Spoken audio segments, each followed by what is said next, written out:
So, welcome everyone. It's a pleasure today to be here introducing Dr. Mishra. She already helped me out with a patient of mine. When I read Dr. Mishra's biography here, I was very impressed because usually people who go into medicine don't have a lot of talent to go into math and exact sciences. And this is Dr.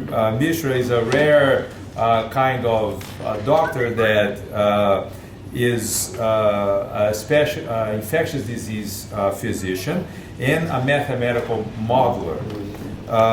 She completed her medical school and residency at U of T, internal medicine and infectious disease.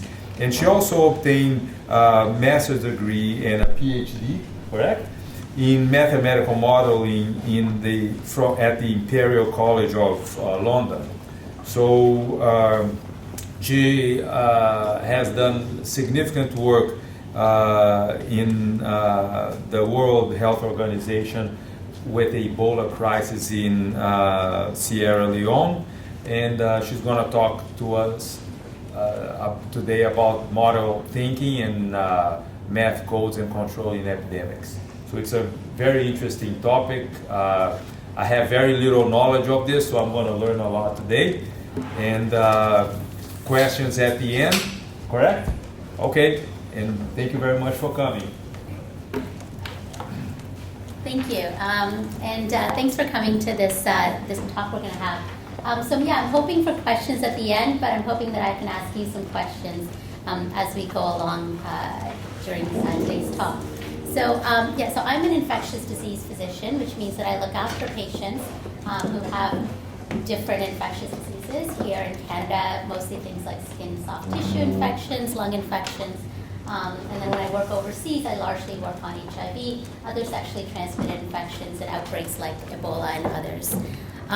But what I do most of my time when I'm not doing clinical work is I'm an epidemiologist and a mathematical modeler. And so that's what we're going to talk about today in the field of infectious disease. So we're going to start, and I'm going to ask you, what's a mathematical model? Has anyone ever heard of that term before?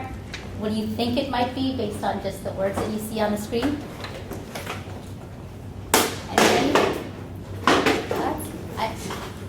I hear there's pointing towards people. What about the teachers? Yeah. Okay. Just a model that describes something in mathematical terms, so you can understand more about how it behaves. Perfect. That's awesome. That's exactly what it is. So what we think about are different types of complexity that we actually see in the world, right? So there's a lot of complexity. There's a lot of chaos in different aspects of what we see in the world. We try and see if we can take some of that complexity, some of that chaos, and look at what we actually observe. We take those observations and we try to sort of graph them initially. So just try to explore what we kind of visually can see when we look at the chaos around us. And then, as described, we try and abstract some kind of mathematical equation that would describe what we observe, describe the behaviors that we see. And these can take many different forms. They all sort of have a similar or general pattern.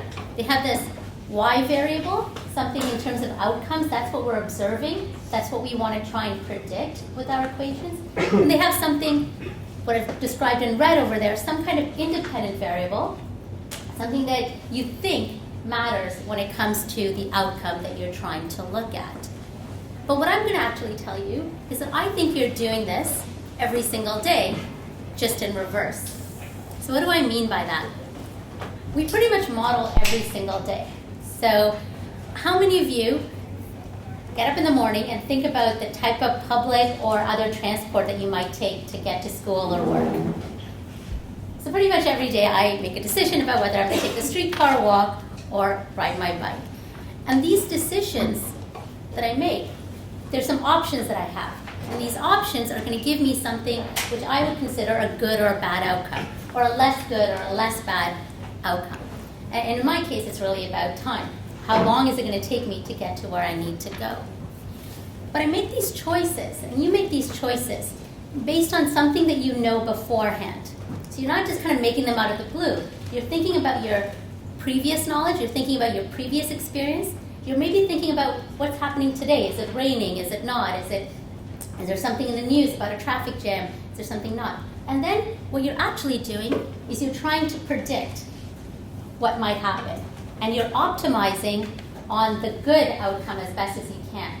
So your choices, even if you're making them in a split second, even though you think they're about intuition, you're actually modeling. You're trying to predict.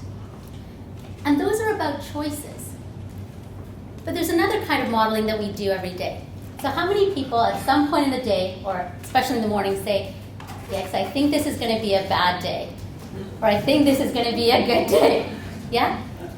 What makes you think about that today's going to be a bad day? It's not about decisions, but what makes you think, today looks like it's going to be a bad day? Anyone? How you feel? How you feel? Good. The weather. The weather? Okay, great. Mother-in-law arriving? Mother-in-law arriving? Okay. Sorry. Excellent. So what you're doing is you're taking the environment around you, you're taking these observations about how you might feel, about what the weather might be like, about who might be entering or exiting the home per se. And you're taking these observations and you're thinking back to your past, and you're thinking, what happened the last time the weather was like this? What happened the last time I felt a certain way? And based on these observations or these events, you're actually thinking about what the rest of your day is going to look like. So implicitly again, intuitively perhaps, you're modeling. You're predicting what the rest of your day is going to look like. It may not be right, but you have some idea of what the rest of your day is going to look like. And that's all we're doing in the science that we do in our lab. We take this, we just happen to apply them to infectious diseases. So, this didn't come out quite right. So basically what we're doing is we're thinking about stuff that influences stuff. Your mother-in-law showing up is somehow going to influence your outcome that day. How you feel or the weather is going to influence the outcome that day. And so you're looking for these independent variables in the red, right? Your mother-in-law showing up, and the outcome variables in the blue. How my day's going to go, and some measure of that success that day, or how good that day might be. So what do people think? Is there a relationship here? Just ignore the bottom XY. With this stuff on the x-axis, horizontal axis, is it influencing the stuff on the y-axis? A little bit, maybe, maybe not. What if you compare it to this? Sorry, the line's already drawn. Right? So it looks like there is a relationship, yeah? So stuff X is influencing Y, or at least it's associated with Y. What about this? Who thinks there's a relationship? Hands up. Who thinks there is not a relationship? No one. Anyone ambiguous? Or ambivalent? Okay, so why are you ambivalent, sir? May or may not be correlated. It's difficult to tell the points of that. So it's a little bit difficult to tell with the points that there's not a straight line. And we're primarily used to these straight line or linear relationships. But in fact, certain shapes, certain curves can sometimes actually represent a relationship. There's something happening here when you're at this side of the x-axis, something happening at the y side of the axis. And these types of curves actually tell you that there's some point in that x-axis where there's an optimum. Okay? If your mother-in-law shows up with lots of gifts on a day when you need your kids to be taken care of, that could be a good thing. Okay? So that could be in the middle of the curve. But if your mother-in-law shows up when there's other stuff going on, that could be a bad outcome. Okay? So there could be conditions under which that x-axis, x variable leads to good versus bad outcomes. Okay? So it can still be a relationship, but not necessarily always. Okay. So here's the thing about most of the modeling that we do, in science at least. We assume that every individual or every experiment that we've done is independent of each other. So if I come in and I run an experiment on you, the outcome for you versus running an experiment on you is independent. Okay? That's what we're doing when we sort of look at this linear relationship. Okay? These could be all different individuals in the different colors, but they're independent of each other. Okay? And that's a very strong and sort of a central tenet of a lot of the statistics that we do when we do modeling or predictions. Essentially, we're saying there's a wall. Okay? We're completely independent from each other. Okay? Doesn't matter who built it, but there's a wall. Okay? But that's not actually what happens in real life, right? If I happen to run an experiment or something on one individual, well, what if they happen to live in the same household? Or what if they happen to make a choice that influences somebody else? People are actually connected. And so that's something that starts messing up our models that assume independence. And these can be direct connections, or they can be indirect. Okay? So something happens to this individual here, that could directly affect somebody, or if something happens to this individual over here, that can sort of percolate through a social network, or a sexual network, or a household network, or a flight network, and end up influencing somebody else. So we start losing this assumption of independence. We have assumptions of connections. Okay? So people have heard about this ripple effect, right? So a drop in the water in one spot, and then you're going to sort of get this ripple effect that goes out. And that really happens because water molecules are connected to each other, right? But beyond the ripple effect, there's something else. You remember when we talked about the decisions that we make? Right? I decided to get on a streetcar, or I decide to take a bus, or I decide to ride a bicycle. Well, that's going to influence perhaps somebody else's decision and what they want to do. So that's more than just a ripple effect. That's a whole bunch of water drops that end up influencing each other.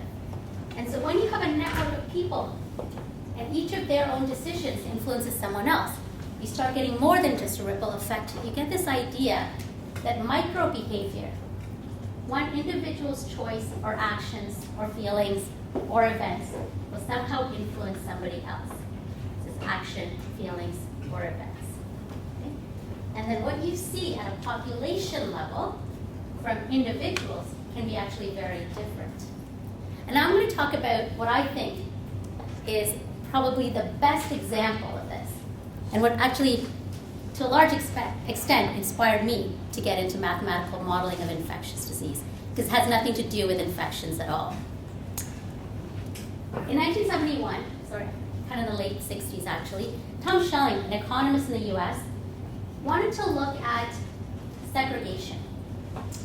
So this is more recent maps, but even back then it looked like this. You take a bunch of cities, and the different colors represent different ethnicities and where people live. And what do people notice here? I'm not sure which each colors represent, but what do people notice? There's clustering. Okay? There's clustering of different ethnicities, of Hispanic individuals, African American, Asian, Caucasian. There's clustering within these cities. And so what does that make people think about? People are thinking, okay, is there segregation going on? And so what he suggested was, well, we're seeing this. Does this mean that inherently most of us are a little bit racist? So what do people think? When you see this pattern, what do you think? Communities have formed. So communities have formed, okay. But are then communities sort of wanting to kind of live within communities where people look like the same, or where people have the same socioeconomic status, or where people have some other property that wants to make them live together? Okay, so that's what people think, yeah? Okay, so that's what everyone thought. So what Schelling did is he said, well, okay, if we see this at a macro level, if we see this at a population level, does that mean that individuals segregate when it comes to where they choose to live? Do individuals make a decision that, you know what, if there's 10 people in my neighborhood, I'd like 8 out of those 10 people to kind of be like me? Or do I want 50-50? Do I actually want there to not be segregation? Do I want there to be heterogeneity? Do I want to live in a diverse neighborhood? Or do I want every single person to live like me? So to answer this question, what was really important was to not just think about that one individual, but how that one individual's decision affected everyone else. So Thomas Schelling did what I think was a brilliant little experiment. he just took a checkerboard, and back then he actually apparently did this on pen and paper, which now we simulate on computers, but he did this on pen and paper. He said imagine there's two types of people, and there's a grid, X's and O's. Each of them have to make one decision, to move or not to move, okay? Based on some kind of individual threshold. How many people are similar to me and making a decision on that basis whether I stay or I move, okay? And importantly, that every single person is making that same decision at every time point. So this is all happening simultaneously. And that every single person has the same threshold. Doesn't matter if you're X or O, you have the same threshold as to whether or not you want 5 out of 10, or you want 3 out of 10, or you want 7 out of 10. You want everyone to be different than you. And so if you're this X over here, and your threshold is more than 5 out of 10 have to be like you, then you're just going to stay because it's exactly 5 out of 10. Whereas if you're this person, then you might say, okay, I'm going to move. Okay? So this is happening at every time point. So now I'm going to show you a simulation grid that came up with the results. So if you look at this, it kind of looks like that pattern we saw on the maps, yeah? Okay? So think to that individual threshold. Okay? What do people think the individual threshold was that gave us the map or the grid on our right, on your left, and on my right? What do people think? I think the threshold was lower on the right and higher on the left. So on your right. Yeah. So you think the threshold here was lower. So what you're saying, perhaps if I'm understanding correctly, is that you think that for me to move, if somebody doesn't look like me, was a lot lower. So I want, 3 out of 10 people to be different. No, you went the other way. Okay, so this guy over here, everyone here wants actually a more diverse neighborhood. So they try to move more? Or sorry, they try to stay even if there's a lot of diversity? No, like they want to be with people who look like them. They want to be with people who are more like them. Okay, so you're saying something like, if 10 people are around me, I want 7 out of the 10 to be like me. Okay, whereas here, I might be happy with, I might actually want 50-50. Something like that. Okay, all right. Other thoughts? So more segregation over here is what you're saying. Okay. Any other thoughts? Okay. So this is actually what the thresholds were. Okay. So here, an individual is going to move if 30% of the people around them are different. Okay. So here, somebody wants a lot of pressure. 30% of people have to be the same, otherwise they'll move. Here it's 50-50. So what this is actually saying is that people actually want to live around others who are different than them, or at the very least, half and half. So actually you don't want to segregate. But a result of every single individual making that decision and moving and moving and moving, we still get segregation. So in fact, having a very non-segregative individual idea, or actually not being racist in terms of our decisions around moving, can still create segregation. And in fact, when you have both extremes, when you have people who always want to move, as long as somebody's different, or as if you have somebody who always wants to move, as long as there's anybody who's the same as them, so they actually really want to live in a neighborhood that's different from how they appear, you never get an equilibrium state. So everyone just keeps moving and moving and moving.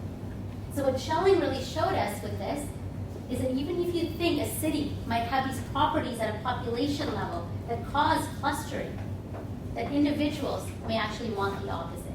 They might want to live in diverse neighborhoods, but that leads to this macro property. So this idea that micro behavior does not equal macro behavior or macro properties, and that when you put individual decisions together as a population, what you get can be quite different. This idea that more is different. So as modelers, whether you're an infectious disease modeler or any other kind of modeler, what you're really doing is you're thinking about what happened. Why did that happen?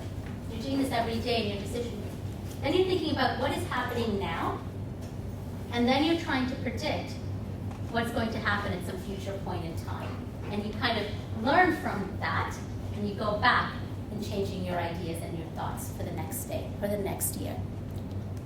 And all we do in science when we're doing modeling is we're taking data, all that stuff about what happened, why did that happen, we're making sure we monitor it, and then we use some form of mathematics to try and understand and predict what might happen. And what you'll hear is a lot of terminology out there when you're thinking about careers in the future, things like mathematical modeling, statistics, data science, predictive analytics. And this kind of modeling we do here for epidemics, for science, is used everywhere, from Amazon, when they're trying to think about what you might buy next, all the way to stock markets and trying to predict what's going on. Okay? So now I'm going to move on from modeling to thinking about epidemic modeling and try to give you 2 take-home points that are really important for epidemic modeling and what we do. So what's an epidemic? How about this side of the room? What would make an epidemic? What are some features or characteristics? Thoughts? Not everyone at once. Yes. Spread, like an outbreak or a certain spread of a disease. Okay, good. So I like the words outbreak, spread of disease. Widespread. Widespread. So I'm hearing a lot about spreading of things. Many individuals.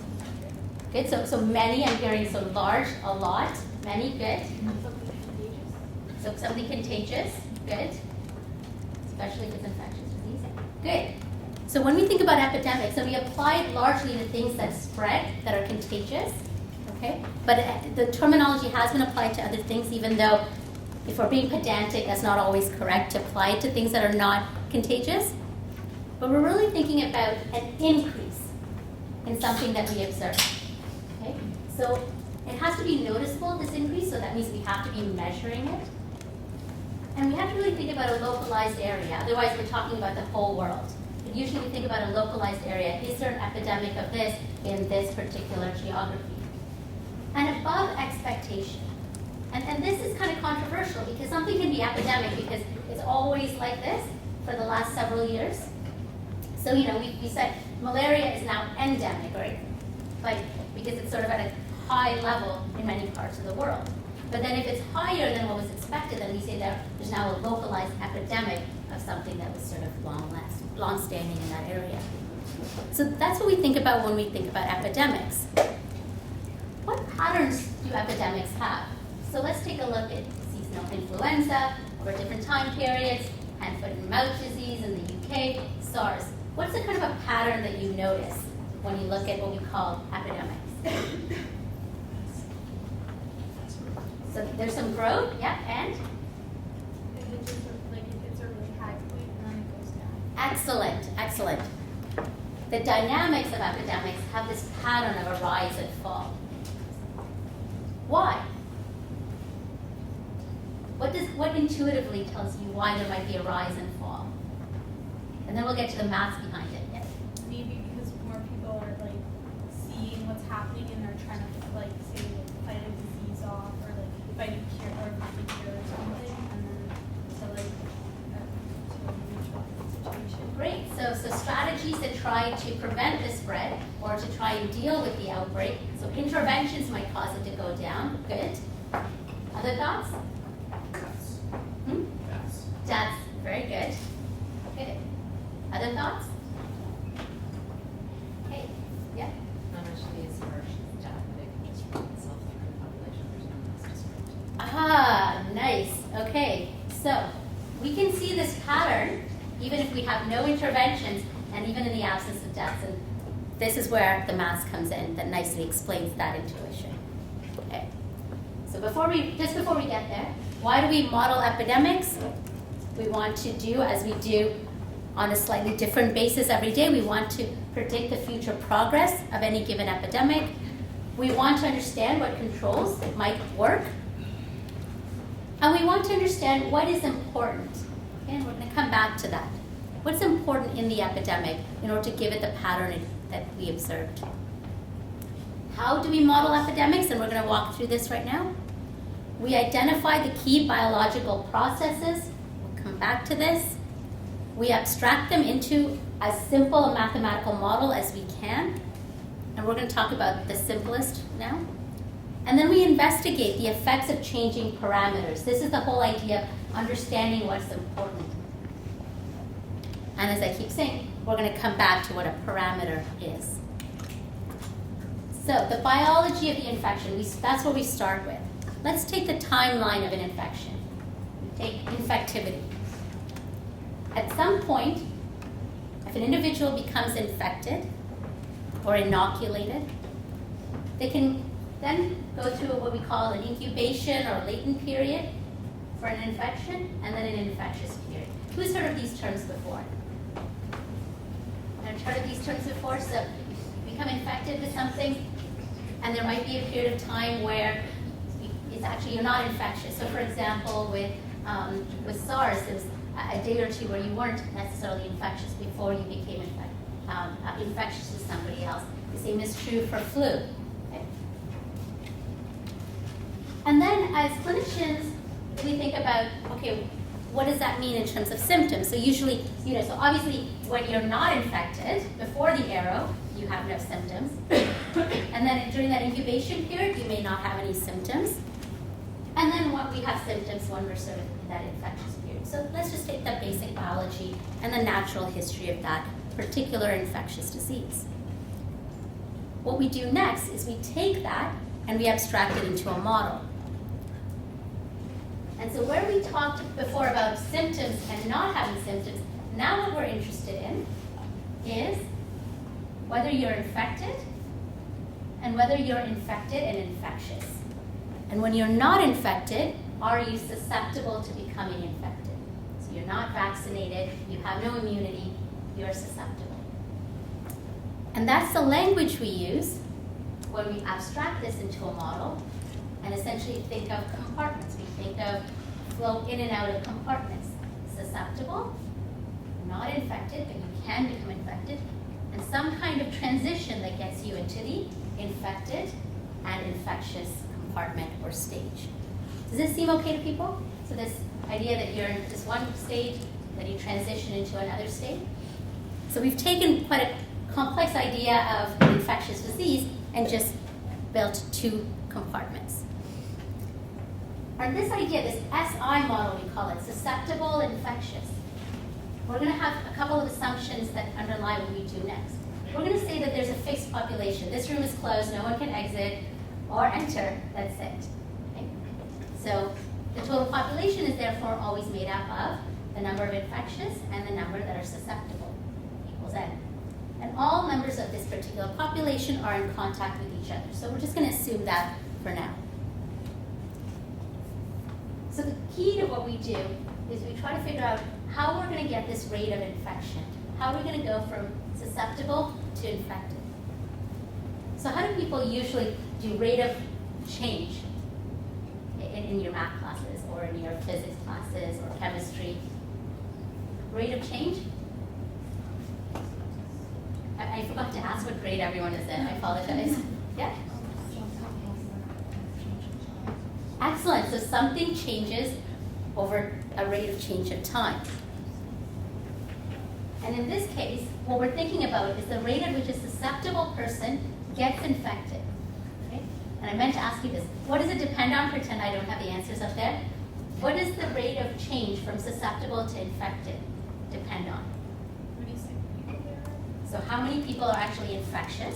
Okay, so that's good. The number of infected persons.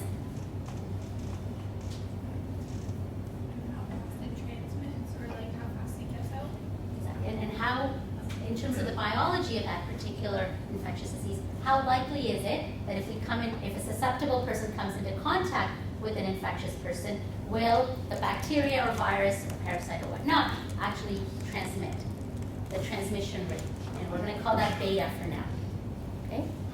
Such that if there's no infecteds in the population, if there's no one here who's actually unwell or infectious, we're not going to get any spread.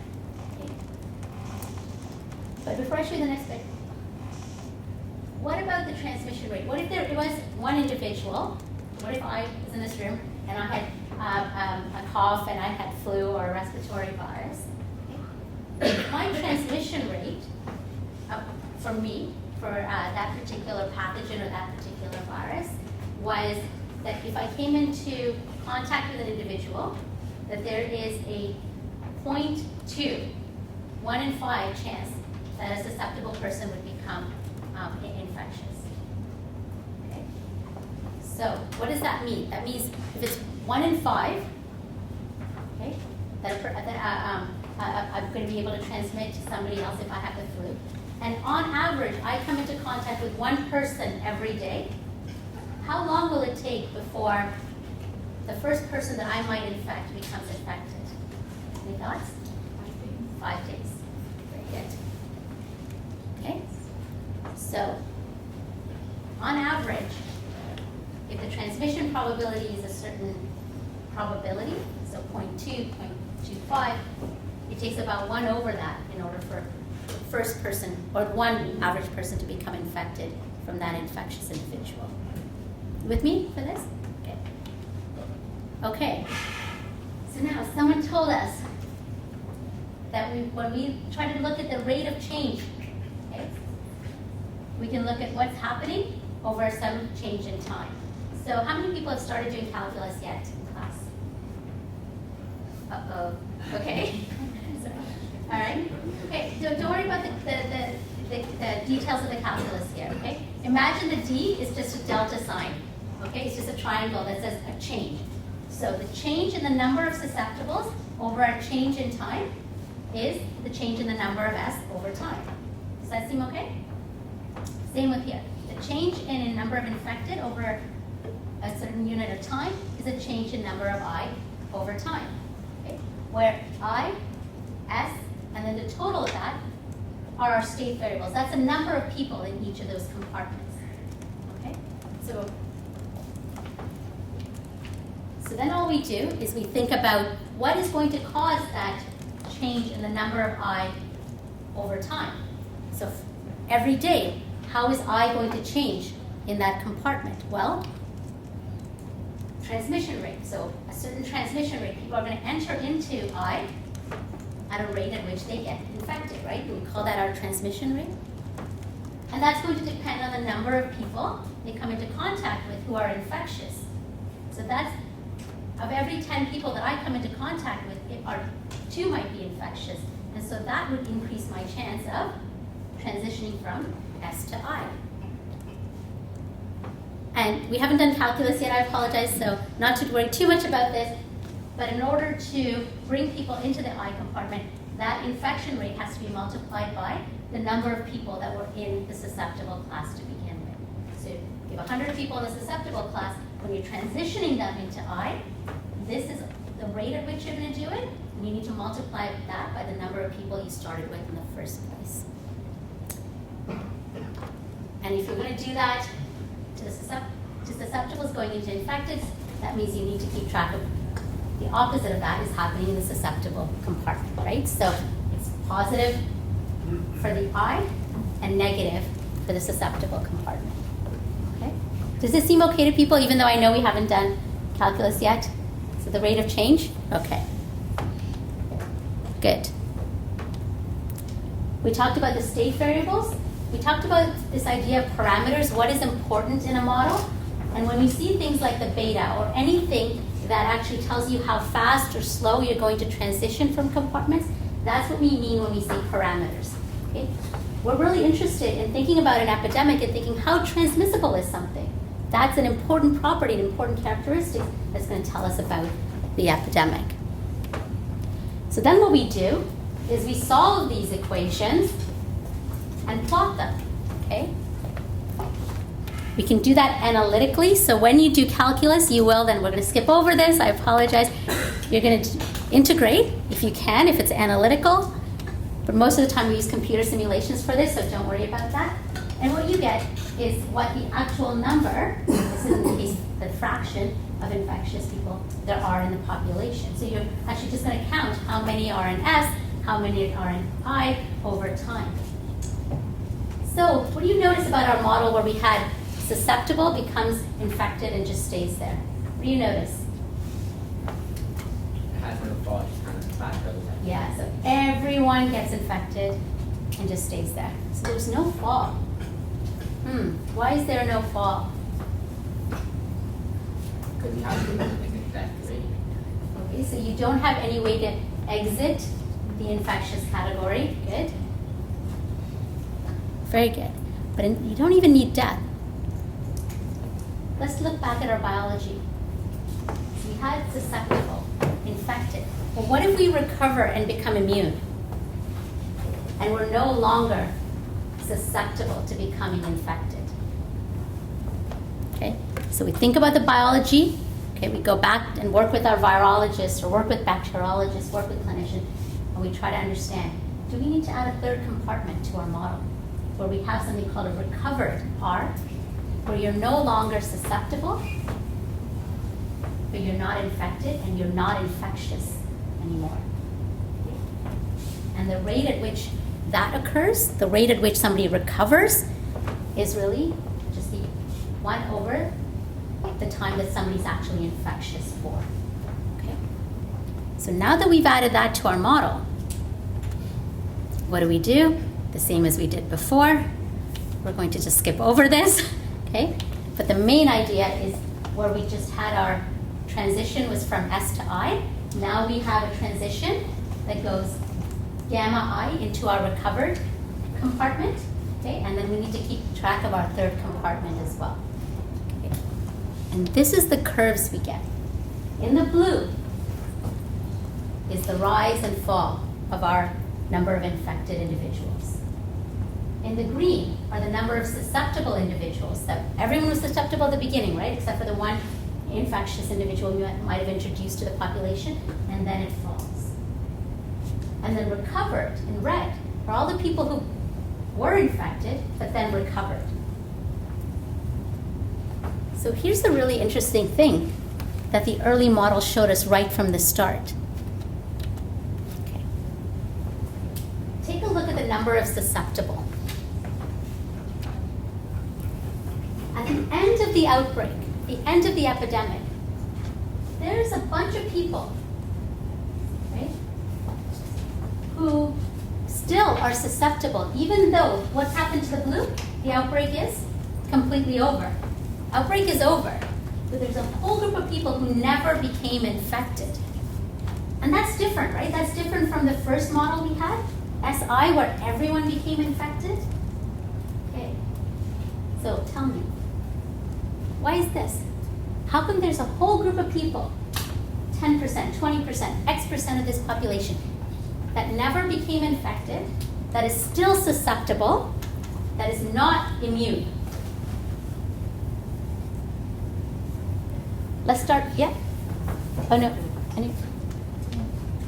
Because the outbreak ended before we could even reach those. Okay, so the outbreak ended before you could even reach the susceptible. So let's go back a bit. Why did the rise and fall happen here? What's happening at the peak? Look at the peak of this. What's happening at the peak of this?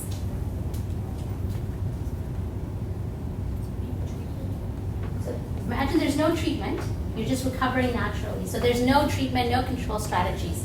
Going back to a point that one of the teachers, I think, made before. So at this point in time, when an infectious individual, yes, Erin? The number of recovered people becomes more than the number of susceptible people. Excellent. Look what's happening here. The lines are crossing. Okay? At this peak, the probability that if I was infected, that I would interact with somebody who's susceptible versus someone who's recovered is 50-50. And right after that time point, of every 10 individuals that I as an infectious person might interact with or contact, 6 out versus 4, 6 out of the 10 are going to be recovered. So my infectiousness, in horrible, crude terms, is essentially wasted on all my contacts because I keep interacting and coming into contact with individuals who are immune. And so the infection dies out. at a population level. And all of these individuals here are protected, even though they are not immune. Does anyone know what we call that?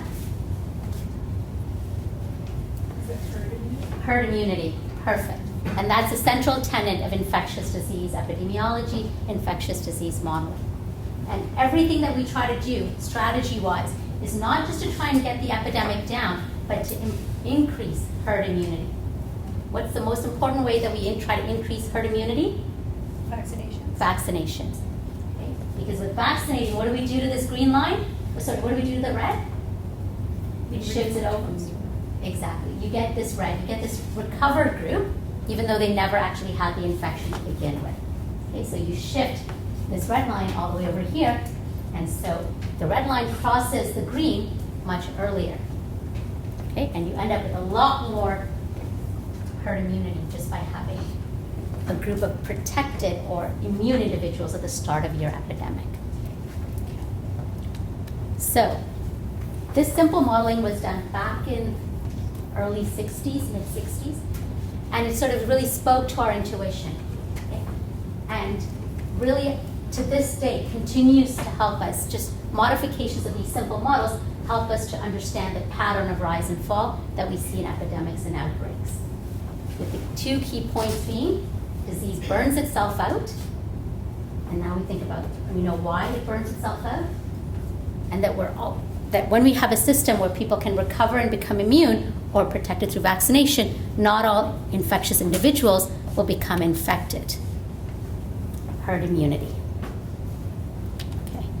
Last point we're going to talk about is something called the basic reproductive number. Who's ever heard of that before? Okay. Who has watched the movie Contagion? Just one? Oh, we're dating ourselves, Erica. Okay, it was very recent. Okay, so at the start of an epidemic, remember we talked about sort of transmission probability, okay? That likelihood of transmission if an individual comes into contact with somebody. If we multiply that by the number of contacts we come in with, we have sort of this beta term. Okay? And then we talked about how somebody can be infectious for a certain period of time. These two numbers, or these two estimates, are really important because when we think about myself as an infectious individual, the average number of people that my flu virus can then go and grab onto others is going to just be a multiplication of those two terms. It's going to depend on the number of people I come into contact with and the probability that I'll transmit flu to them and how long I'm actually infectious for. This we call the basic reproductive number. And the important property about the basic reproductive number is that it has to be more than one for an outbreak to occur. If I have flu, but I stay at home and I don't come into contact with anyone, my flu will never cause the outbreak that it really wants to. If I have flu, but I take a medicine that reduces the time that I'm infectious for so short that I don't even have time to infect anyone else, then my R naught is less than 1, and the outbreak can't occur. This principle is important not just to infectious disease, it's important for a lot of marketing that people are doing, this idea of adopting new technologies, ideas around transmission of ideas, etc., Facebook networks, etc. If you have something that can be transmitted to more than one person by the time that you are no longer able to transmit, then an outbreak can invade, and we use the terms invasion, dying out, etc., but it's at a population level we're talking about that. Okay, and if you do watch the movie Contagion, you will see a very a nice moment that made us all cheer as modelers when we saw it in the theater, when Kate Winslet's CDC character talks about the basic reproductive number of different outbreaks to try and help make sense of what's happening in the outbreak that they're trying to deal with. So I haven't really talked about the projects specifically that we do, just because they're actually a lot more complex than what I've described to you. But they hold on to those basic tenets that individuals are connected through some property, that Epidemics can rise and die out through their natural dynamics, even in the absence of interventions, so herd immunity. And that basic reproductive number is key to everything that we do because we're looking at properties of epidemics continuing versus backing off. So what we do is a bit more complex, and we work on different outbreaks. And because our models are more complex, unfortunately, we can't solve them analytically through algebra. So if you know how to code, don't worry if you can't do all your integrals super well, because you can solve them numerically. And sometimes our models are so large that thankfully we have distributed computing or cluster computing that allows us to carry out these complex models. And our goal really, the sound's not coming through. And our goal is not to come up with an answer for the prediction. Our goal is to come up with some idea of the uncertainty around that prediction. What is the probability that today will be a good day? Not that it will be a good day. So we use what's called inductive reasoning when we do our modeling. And okay, sorry, this is going to be a no, I'm sure. Does anyone watch BBC Sherlock? Yeah, a few of you. Okay, you know how Sherlock's supposed to be around deductive, everything's deductive reasoning? But if you actually watch the modern Sherlock, you'll see what he actually does is he balances probabilities to come at a conclusion, okay, rather than coming to the one answer. So not just all deductive. And so therefore, our group, when faced with a complex epidemic or a question from public health decision makers or others, we take all of that complexity, we try to grab the observations, we get together, we get really excited, and then we sit at our computer and just model. And that's what we do in our lab. We try and contribute to science and to public health. So with that, I'm going to close and hopefully take some questions. Thank you.